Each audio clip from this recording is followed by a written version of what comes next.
So good afternoon, everyone. Welcome to our alumni career story for the fall 2022 semester. I am very excited to introduce our guest speaker, who is an alum of UTSA. Dr. Shereen Bhalla is the Senior Director of Education, Diversity, and Inclusion at the Hindu American Foundation. Dr. Bhalla holds a BA in Journalism and Mass Communication from Drake University, an MA in International Relations from St. Mary's University, and a PhD in Culture, Literacy, and Language from the University of Texas at San Antonio. Dr. Bhalla has over 15 years of experience teaching both English learners as well as pre- and in-service educators on how to best meet the needs of their students. In her current role, working on empowering educators in culturally competent pedagogical approaches is a high priority as she develops professional development programming by measuring learning outcomes and researching industry best practices. Prior to joining HAF, Dr. Bhalla worked at the Center for Applied Linguistics, where she developed online courses for in-service educators, conducted qualitative and quantitative research on K-12 language and literacy education, and facilitated the Language Policy Research Network. An advocate for culturally and linguistically diverse students, Dr. Bhalla has taught for UTSA, George Washington University, the Interdevelopment Bank, and Johns Hopkins University, and served as an instructor observer at the Thomas Shortman Training Fund. Dr. Bhalla also serves as an advisor to numerous organizations around the country in promoting religious literacy and civic engagement. I suddenly feel like a huge underachiever, but I would like to introduce and welcome our wonderful guest speaker for our alumni career story, Dr. Shereen Bhalla. Shereen, I'm going to turn it over to you. Awesome. Well, thank you so much for that wonderful introduction. I mean, that's like pretty much my whole presentation. So hopefully everything won't be a review. But no, thank you so much for having me. I'm really excited to be back here at UTSA. In fact, when I got the email asking me to be a speaker, my first question was, do I get to do it in person? Because I love San Antonio and I love coming back to the campus. So today I'm going to talk a little bit about what I've been up to since I've left UTSA, and it's been about 10 years. I graduated in May 2012. And one of the first things I've realized when you go out and you meet anybody new, they ask you, where are you from? And I always have the same answer, well, I'm from everywhere, but not really one place in particular. So a little bit about me. I was born in the United Kingdom, and I moved to the States in 1986. I grew up in Iowa, and I went to college there where I got a BA in Journalism and Mass Communication. I lived in Chicago soon after I graduated, and I worked there for a couple of years in development. And in development, I wrote grants, did fundraising, and helped ensure that nonprofits stayed afloat. I then came back to San Antonio, where I got an MA from St. Mary's University in San Antonio, and then I came to UTSA. Soon after UTSA, I moved to DC, and I'm going to talk a lot about what I did there and where I work now. And then in 2020, March, I got married and I moved to Oakland, California, which is where I'm calling in from today. I live in the Bay Area. And something, interesting about me is you can probably hear I've got a very American accent, but probably what you don't know is for most of my life, I've been considered an international student. And that's because when I came to the US, I came on my parents' E2 visa, which is a dependent status. That's what the two indicates. You're on your parents' or your spouse's visa. And so my parents had an E2, which is what they call an entrepreneur visa, and I was a dependent. And I actually turned 21 on September 12th. And if you recall what happened on September 11th, 2001, with the World Towers and everything crashing down, this was a very pivotal moment because the day after September 11th, on September 12th, that same year, I turned 21. And what that means is that basically all of the paperwork that was in file to become a green card holder actually stopped. And so I officially timed out. And so when I came back to San Antonio to start a master's program, I came back as an F1 student, an international student. And that was interesting because when I worked on my master's, I acquired private loans. I then came to UTSA, where I was blessed to have, a full 5-year funding package. And then I had to get on an H-1B visa soon after I left UTSA. I then became a green card holder, and just this past May, I became a dual citizen when I finally got my American citizenship. And I say all this because, for a long time, I've been classified as an international student, but I myself, being somebody that came to the States quite young, I would also classify myself as being a 1.5 generation immigrant. And so this has largely influenced my career path. And so when I was at UTSA, I was highly invested in the International Teaching Assistance Program because I myself, as an international student, was classified as an ITA. I've also made it a priority to work with culturally and diverse learners, culturally linguistically diverse learners, sorry, because I think that that's also been a large part of how I've been positioned as a student. And I've also really been interested in global perspectives and understanding religious literacy. And I say all that because I think it's really important to build a career out of your research interests and life experiences. And that's because when you go through a PhD program and you're figuring out what it is you'd like to, essentially build a career out of, you need to be able to ensure that that program or that research interest or that idea is actually going to have feet once you leave UTSA, and you need to, start earning money and making an income out of that. And so it always helps to hone back and look at what it is that interests you as a professional and as somebody that's got research, a research portfolio. And that will largely depend on what it is that you find interesting. And that comes a lot of times from your own life experiences. So when I was at UTSA, I really, really loved my time there. I grew so much professionally. I grew so much personally. I took advantage of every opportunity that was available to me, and I really encourage graduate students to do the same. If there was an opportunity to get funding for research, I went after it. A travel grant to present at a conference, I applied every year. Anything that I could do to not just stay financially afloat, but also learn as much as I could, because I understood the amazing opportunity I had ahead of me. And, while I was there, I worked on, at that time, UTSA, the BBL office was hosting a journal of Southeast Asian studies with Professor Wainwright, Dr. Wainwright. So I worked as an editorial assistant. I worked as a graduate assistant. I did research. I worked as a teaching assistant.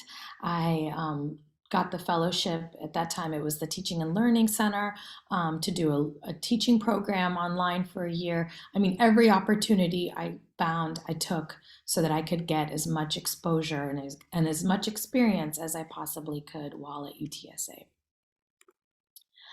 And soon after I got my PhD, sorry, this graph's a little fuzzy. I was trying to play with it earlier, but I couldn't get it any sharper.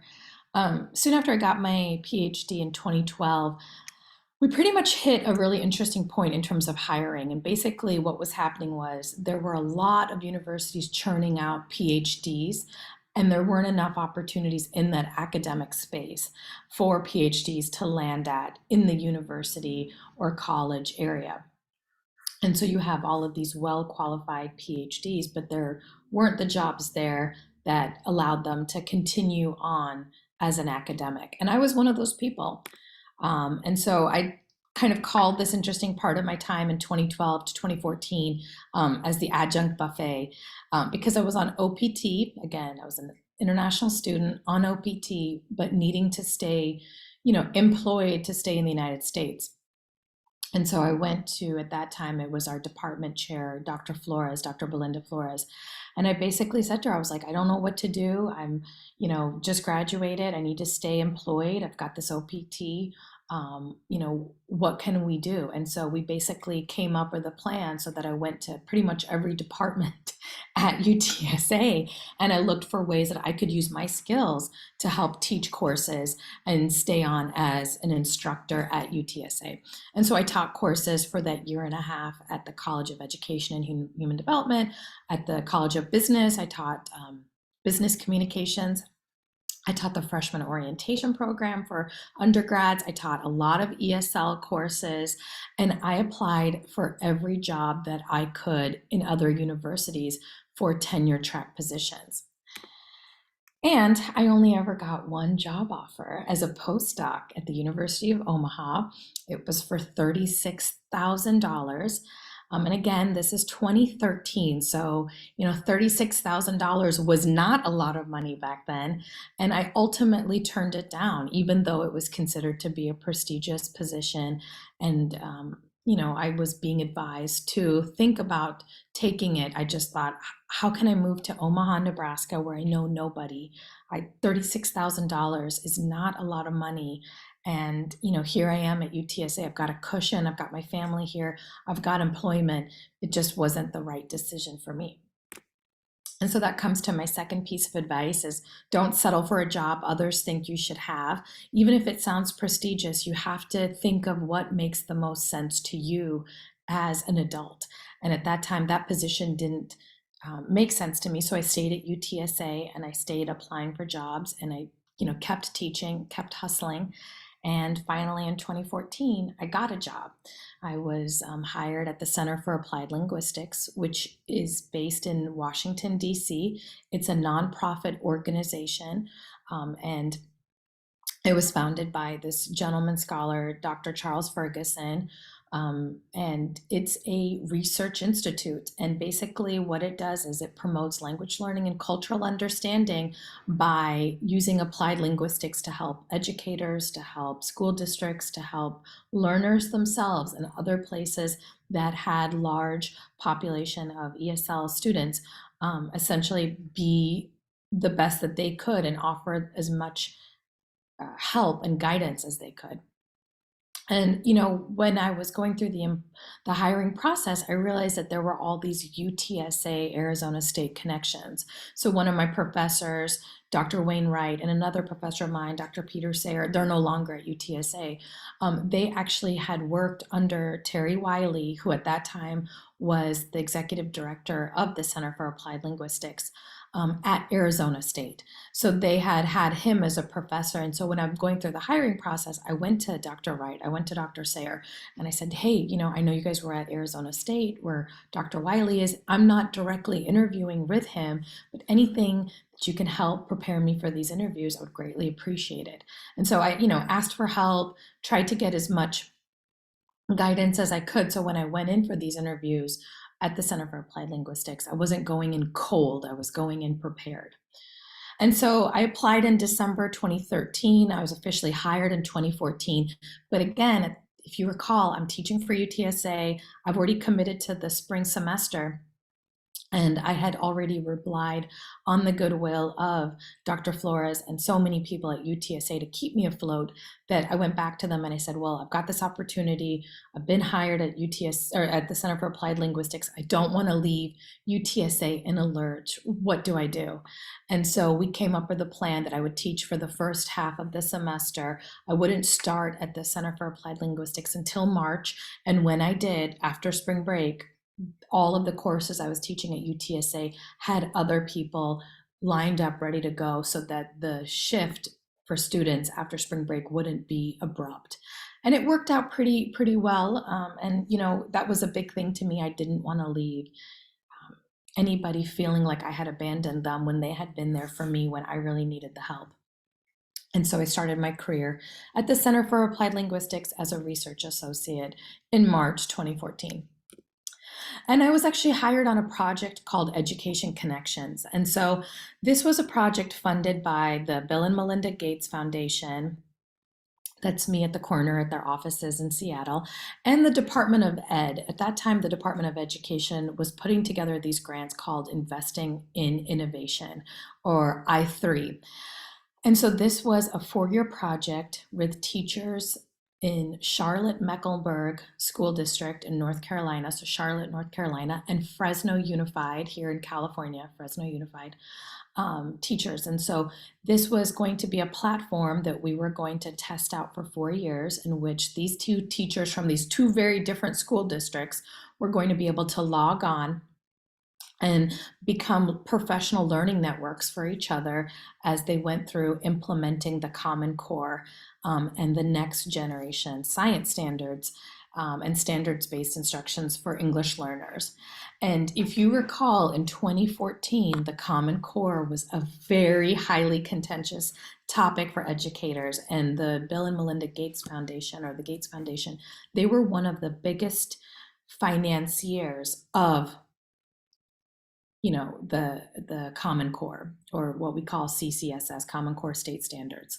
And so the whole idea was, as there was all this apprehension about teachers taking on the Common Core and implementing them in their schools, we were going to serve as a resource on this online network to help them help each other. And so we had these professional learning networks set up so that these two groups of teachers could be a resource for each other. We also had a interdisciplinary resource repository, or IRR, and this is where every week we would put in resources to help teachers better meet the needs of their students. We had monthly webinars with subject matter experts, several from UTSA, on different topic areas that would help teachers get help, but also help answer any questions they had, help learn new practices, help learn new approaches. And then we also had online professional development courses that we offered through this online learning platform. And so it was a very, very big project. It was a 4-year project.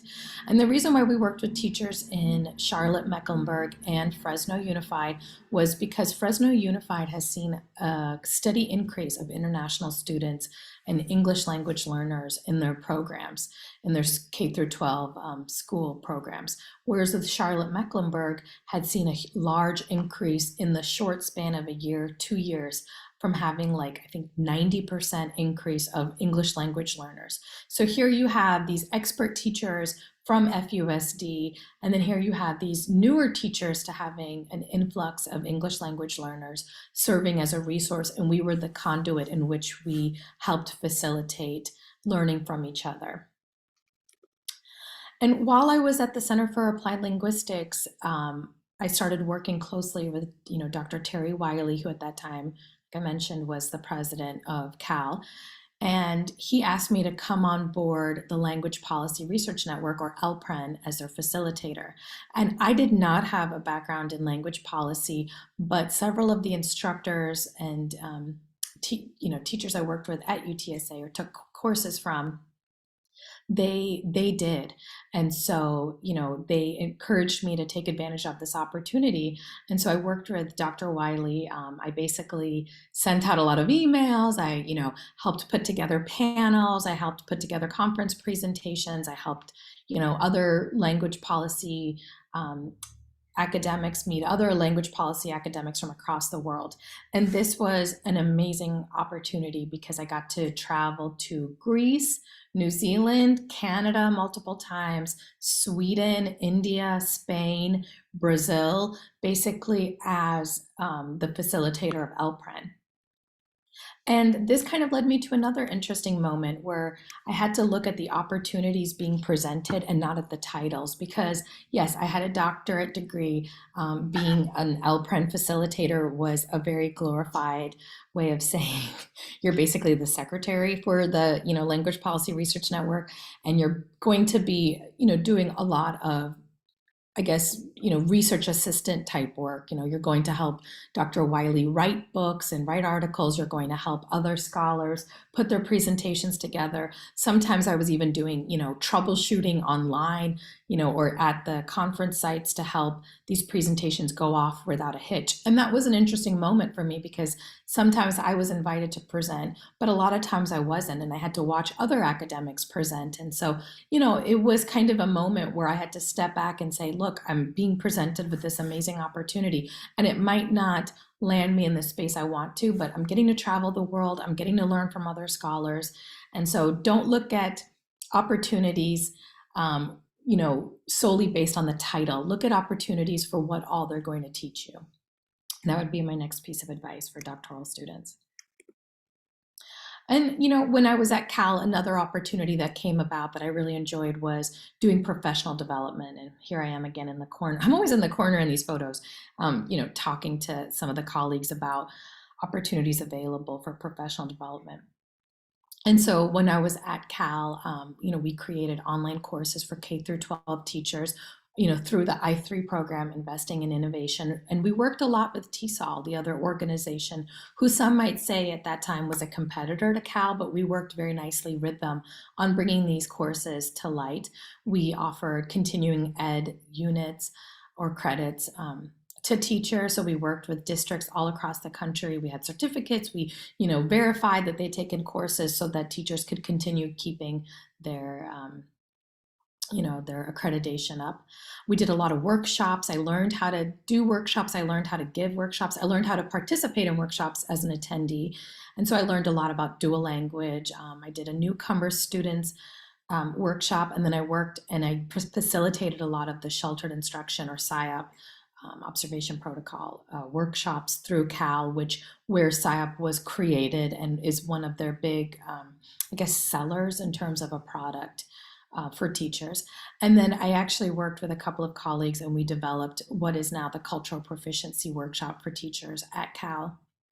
And so I learned a lot about how to take materials and how to take them from being in this highly academic space, but also bringing them down to the classroom where they could be implemented by teachers. And so I learned a lot about different communication styles here. Cal also, still has a lot of assessments. So Cal is where they facilitate the WIDA consortium, as well as Best Plus. And so at Cal, what was happening at this time, this is 2014 to about 2017, I guess, really, it was that we were seeing these assessments be a large source of revenue for the Center for Applied Linguistics, which is, a nonprofit. And so I kind of always wanted to learn more about assessments, but because I didn't have an assessment background, I was never hired on any of these projects or really invited to participate much on them, apart from, if you see here again in the corner, it's me in this picture with the pink. I'm acting like I'm taking a test. So they invited me to be in the as a model for a question. So that was like a big moment for me.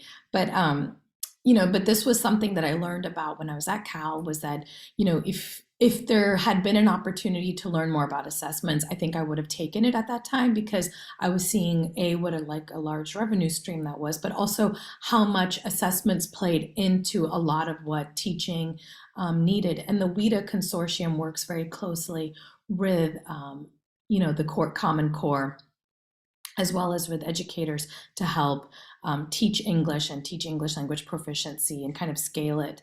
Whereas with the Best Plus, this is more geared towards adults. And I had never taught in K through 12 schools. I had always taught adults. And so with the Best Plus testing, they were really nice enough to start to show me how to learn more about Best Plus. And this is really important because I'm going to explain how something comes back twofold here regarding Best Plus. But so that's another tip I would have is, try and learn as much as you can wherever you work, because you never know when an opportunity is going to become available. And so, I was at Cal for about almost 4.5, almost 5 years. Like I said, I was hired in March 2014 as a research assistant, and then went on to become the LPREN facilitator. That was one of the jobs I had while still being a research assistant. Then I was officially promoted from research assistant to manager of online education in February. And then I became a consultant at Cal in January 2018. I did that for about a year. And this leads me to a really, really important point I'm going to make here, which is know who funds your job. So one of the biggest differences between working for a nonprofit or a for-profit organization versus academics or the academy is that at the academy, your job is primarily funded by students who go there and potential government state grants. Or endowments. And when you work for a nonprofit, your funding revenues come from different areas. You may have grants that you need to apply for. You may have a large selection of donors who keep you employed, or you might have to do fundraising. And I say this because Even now where I work with, I've always worked with extremely smart, capable people. You would be surprised at the amount of people that don't understand how nonprofits stay in business. And if I can give you one very solid piece of advice, know who funds your job, because that helps you stay employed. And it's not just who funds it, but how funding works. So I'm going to take a minute here and talk you through some of this. When you work for a nonprofit and you get money from a grant, what often happens is a portion of that grant goes towards what we call overhead. And an overhead is essentially the way the lights stay on in the building. It can be, the rent that building needs to pay, the insurance that people have when they work for that organization.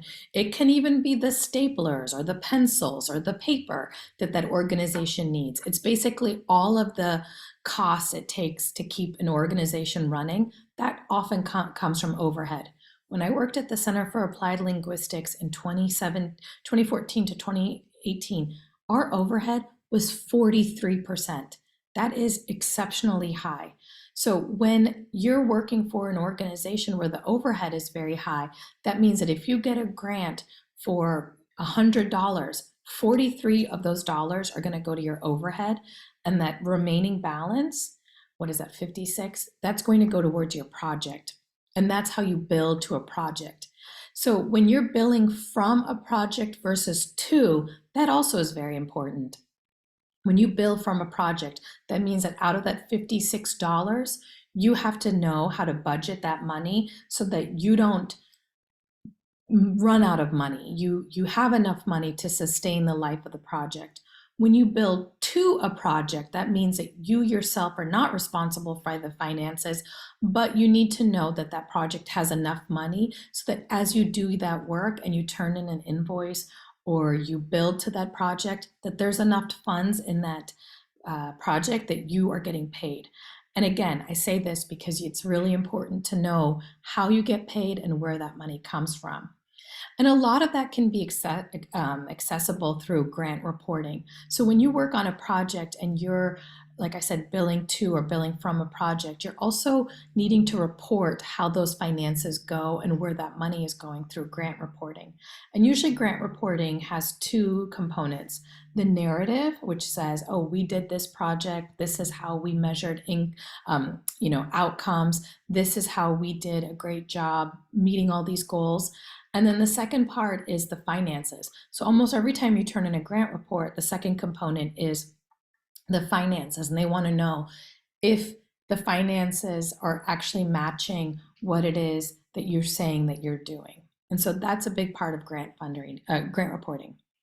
Something else to keep in mind is when I worked on the I3 project, we also applied for what we call a no cost extension. So that means that when you're working on a project and you're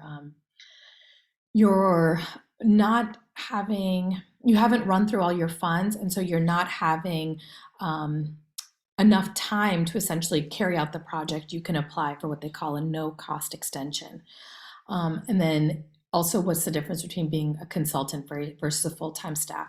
When I was a full-time staff at the Center for Applied Linguistics, I was, billing to projects, billing to overhead. And when I was a consultant, I was billing to something as opposed to billing from. And so that was the big difference between being a consultant and being a full-time staff. And I went through that really fast. So if you have any questions, that's a good time to put that in the chat, and I'll answer all those questions at the end of the presentation. So what happened when I left the Center for Applied Linguistics? Well, I went back on what I like to call the adjunct buffet. During my time at Center for Applied Linguistics, or CAL, I was already adjuncting every fall semester at the George Washington University, or GW. So I was already kind of half in, half out of that adjuncting space. And so when I left CAL, I was like, you know what? I think I want to go right back into the university. But I left at the beginning of the second semester, the spring semester, so there weren't any, full-time jobs offered. So I went back into, looking for a way to kind of piecemeal a full load. So I kept an appointment at GW. I had been in touch with a woman at Johns Hopkins who hired me for the spring and summer semesters. So I started adjuncting there. I also had an opportunity to work for University of Maryland as one of the observers for students that were going through the, what's it called? And now I'm like drawing a blank. Uh, where they're going to be teachers and they're doing student teaching. So they were going through student teaching. So I just went to do observations and, write notes down via the University of Maryland. And then I also worked at the IDB, Interdevelopment Bank. They also hired me to teach there. I taught some English classes and I did some private tutoring for, these were Spanish speakers, people largely from Central and South America who were working in DC at the IDB who needed help with their English. So a lot of that was more conversational English speaking skills, but I really enjoyed that. And when I was there doing all of these different jobs, another opportunity that came kind of out of nowhere was working for 32BJ, or the Thomas Shoreman Foundation Training Fund. And so this was a very interesting experience in which it's a union. So if you, for example, work as a cleaner for large office buildings or hospitals, in your union, there is an opportunity to take English classes or take other classes like handyman basics or other life skill courses as part of your union dues. These are available to you. And the 32BJ serves as the way in which these courses are offered to you as employees of these large buildings, as employees of the union. And then they also hire people like me who come in and you can either teach those courses or you can do which is what I did. You can be an observer. And so I served as an observer. And I would go every weekend, I would go to these different campsites all over, campus sites, largely at community colleges, and I would observe these courses being given, and I would fill out evaluations of the instructor and offer some feedback to the students so that they had a better experience. And it's funny because at 32BJ, one of the things, sorry, I thought I was slide there. One of the things I learned a lot about was how different aspects of your life will kind of come back to show up at different parts of your working career.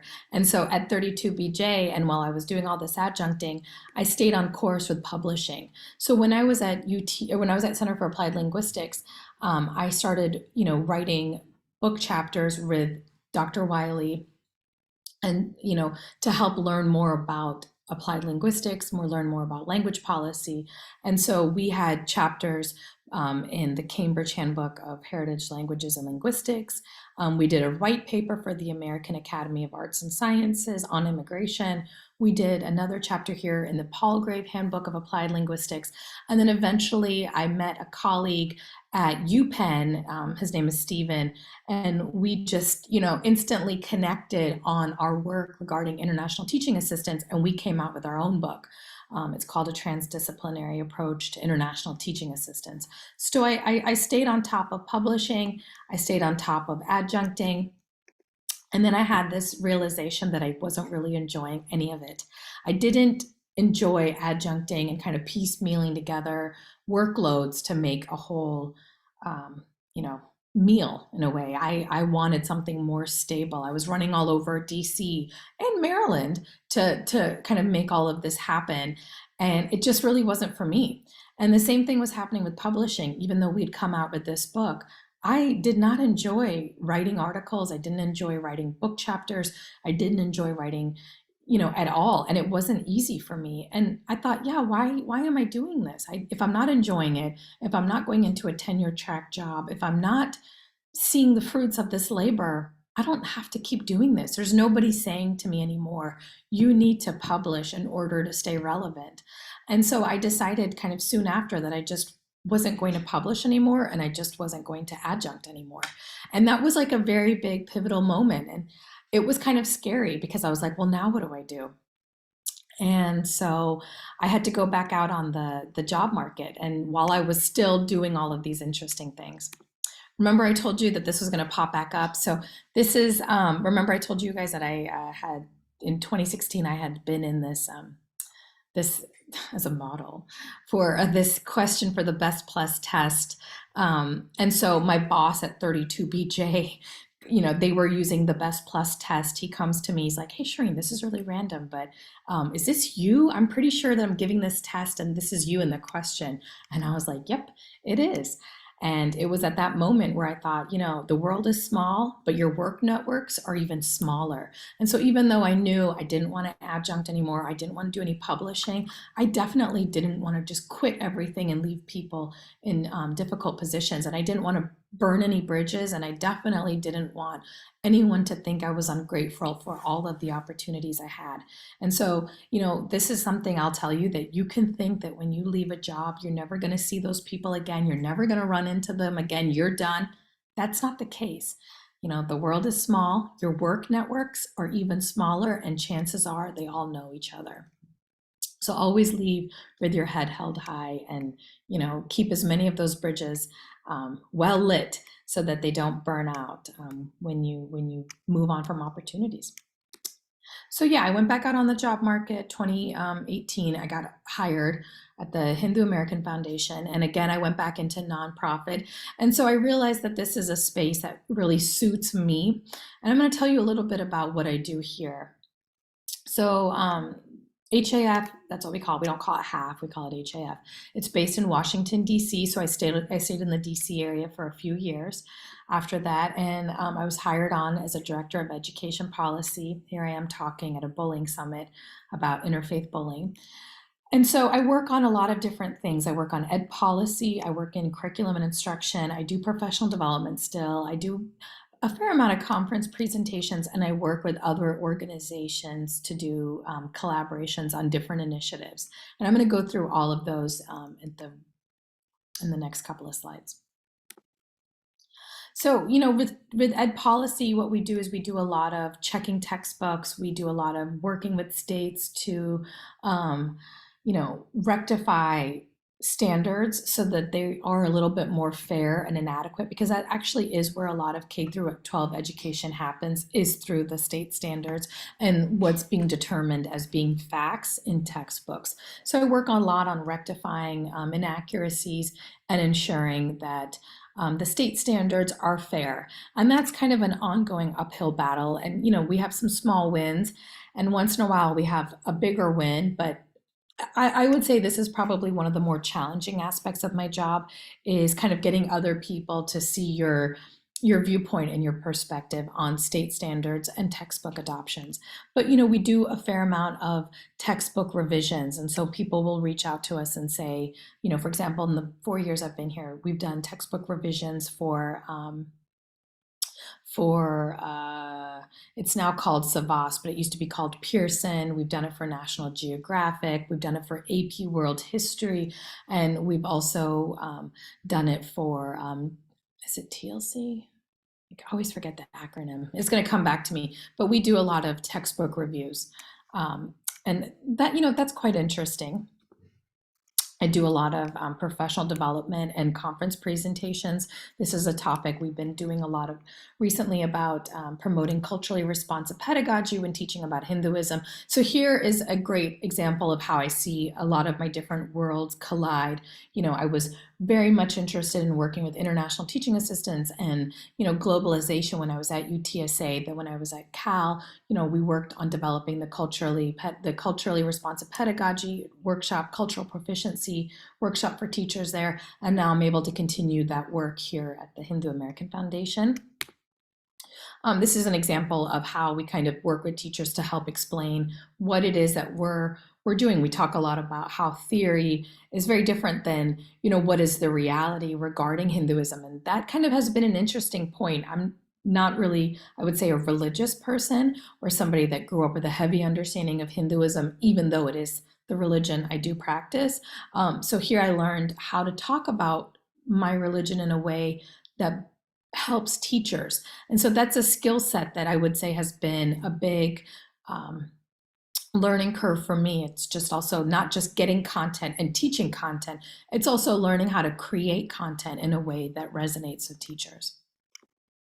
We create a lot of materials. This has been one of the more rewarding aspects of my job and definitely the most creative. I have a fantastic senior graphic designer that I work very closely with, and we develop lesson plans and education toolkits that can be used in the classroom as well as the community space in order to learn more about different aspects about India, Hinduism, the United States, leaders, such and such. I also get to do a lot of classroom presentations, and this is like my favorite part. In fact, tomorrow I'm traveling to San Jose to do a presentation at an all-girls Catholic school on Hinduism. So I'll be there all day delivering presentations. And so this is kind of a great slide I have from during the pandemic, when we were doing a lot of virtual and Zoom presentations, some of the questions that students have for me. If you see, there's a lot of questions about food and a lot of questions about rules. So it kind of gives you insight into what middle schoolers are always wanting to learn more about. And this is probably, I think, the area where I make the most impact, coming back to that idea of walking away from publishing, walking away a little bit from adjuncting, in that I really wanted to go back into being in the classroom, but I wanted experiences in which I felt like I was making connections. And so here are some of the thank you notes and the better moments I've had over the last couple of years, especially doing most of this virtually with students. I also work a lot. This is a very random brochure from New Jersey, the state of New Jersey, who was putting together gang awareness guides. So we work on rectifying and correcting mistakes. So if you notice in the middle here of this brochure, there is a Hindu symbol of an Om, and they have this in a gang awareness guide. And so I went back to them and I said, hey, just wanted to talk to you guys. You've got, a Hindu relic here in this guide. Do you know of gangs that are using an Om sign? And they were like, no, it's a piece of stock art we put in there. So then I have to work with them to help explain why that's inappropriate and why that's inaccurate and how harmful that can be if people see what is a very common Hindu symbol in a gang awareness brochure. But we eventually got that removed.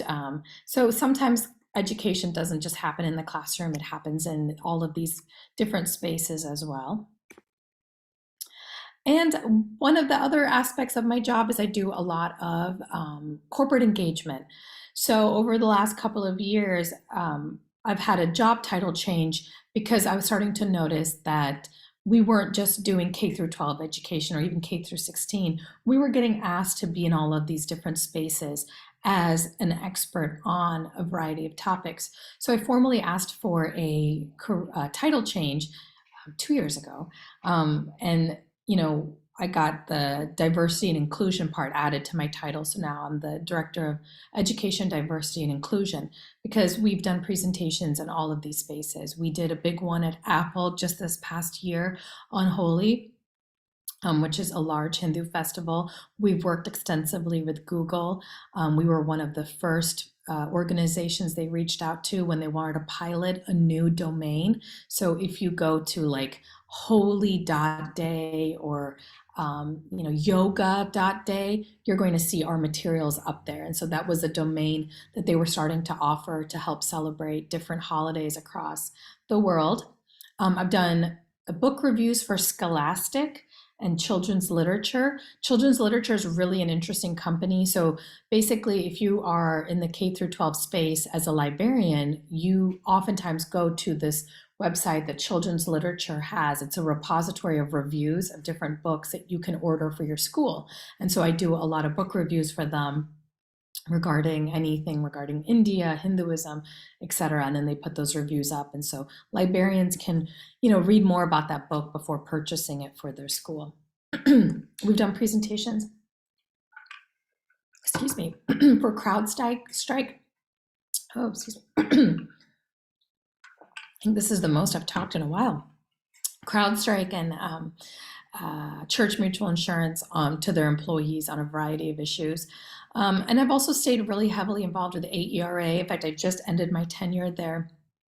I was serving as one of the positions on the Religion and Education SIG for AERA. I was their secretary and treasurer. And then also Teachers Pay Teachers. We do a lot with them as well. And this really interesting opportunity with Facebook. So we've been working with Facebook pretty much since I started. We've done all sorts of things. Oh, this was, let me go back, sorry. I'll show you some cool slides. I forgot I have all this animation. We did some cool things with Facebook that I'm gonna talk about. Since 2014, we've helped them develop. That's when it was Facebook. Now, of course, it's Meta. But we worked with Facebook and Instagram on developing avatars, developing content, and also kind of working on some of their protocols regarding security risks and hate messages and hate insinuations on their platforms. So at Google, at Apple, like I was saying, we did a big presentation about Holy. So that graphic designer and I, we worked together on developing really cool content that feels less like a presentation to employees, but more like kind of an interactive learning experience. So that was really cool. This is something we did with Facebook. We helped develop their avatars, not just the individuals, but also all of these kinds of stickers and messaging that you can send people during different Hindu holidays.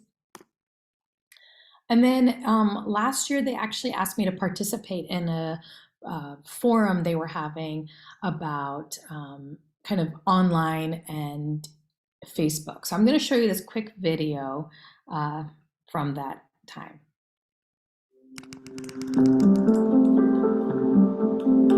Prior to the pandemic, we were aware that a lot of times when Hinduism is taught in the classroom, it's reduced down to a day, potentially a couple of days, but it's just compact. But this year with parents at home, they're their kids' teachers too. So we were starting to hear a lot more from parents. Hey, did you know that this particular textbook says this about India, says this about Hinduism, and that's not accurate? That gave us an opportunity to create a resource, an explainer. In these toolkits, the educational materials that we create at the Hindu American Foundation, we have really fun interactive activities. Some of them include a crossword. We have a way to track the lunar calendar so you know when Diwali's coming. Those are all purples, yeah. We had a coloring competition for Diwali. The submissions, we got some of them uploaded via Facebook. This activity became a way for parents to really celebrate at home with their kids, but also for kids to resonate and feel like they're part of the celebration. It's content that's kind of evergreen, but that also felt timely. And so that's what I kept in mind with the content in our religious literacy program on Instagram. Just how much of an impact cultural proficiency makes. I think people are still going to be really reflective of this past year, and they're going to want to find a hybrid between being online but also connected to something bigger, using tools like our Instagram account, like our Facebook, to connect meaningfully with people. We all adapt. Finding ways to help people connect is something that's never going to change.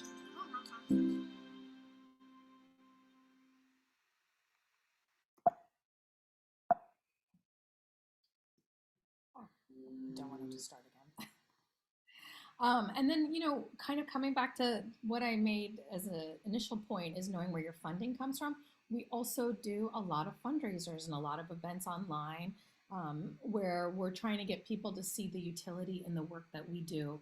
This comes from a event that we had. It was like a trivia night for our donors and supporters, where we used this program called CrowdSurf. It was actually really cool if anyone's looking into it.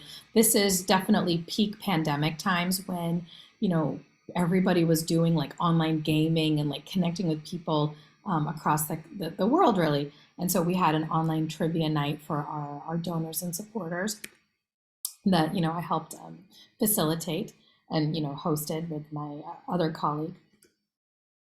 Then coming back to corporate engagement, this is also an area where I put a lot of time and effort into in my job. We, get a lot of questions about, well, I have employees and we'd like to give them floating holidays. How do we know when their holidays might be coming up. So we recently came up with this Dharmic days and Hindu holidays calendar that helps explain religious accommodation and ways that if an employee takes that day off, what that might mean, or if they stay at work, you as the employer, what you can do to be supportive and create an inclusive atmosphere at your place of business so that they can feel like, okay, even though I didn't take today off, my workplace is recognizing that this might be an important holiday for me and my religion and my community. And I also put this up here because, coming back to my initial point, knowing where you get paid for, that means I still write a lot of grants, pretty much from when I worked in Chicago after my undergrad to now, I write grants all the time. When I was at UTSA, I think I mentioned I applied for, if there was a travel grant, if there was a research project grant, anything that you can to get money. And it's not just about the money, it's about what I would say is my last point, and that's honing your hard skills. You have to know how to have utility at places of employment that go beyond subject matter experience. And so, think of it this way. If there's two people up for a job and you both have a degree in, culture, literacy, and language, just to throw this out there, and you're both applying for a job, having hard skills like, project management experience, grant writing, fundraising, anything that can help set you apart, that's what's going to make you a more employable candidate for jobs. They're going to see, well, in addition to knowing about the subject matter, what else can they bring to the table? And that's something I would highly encourage you to think about, is if you are going into the nonprofit sector or even for profit, what else can you bring to the table aside from subject matter experience? Because that's what's going to set you apart. And yeah, that's like the end of my presentation. I think, oh, wow, I talked almost an hour. I don't know if we still have time for questions, but I'm happy to take any.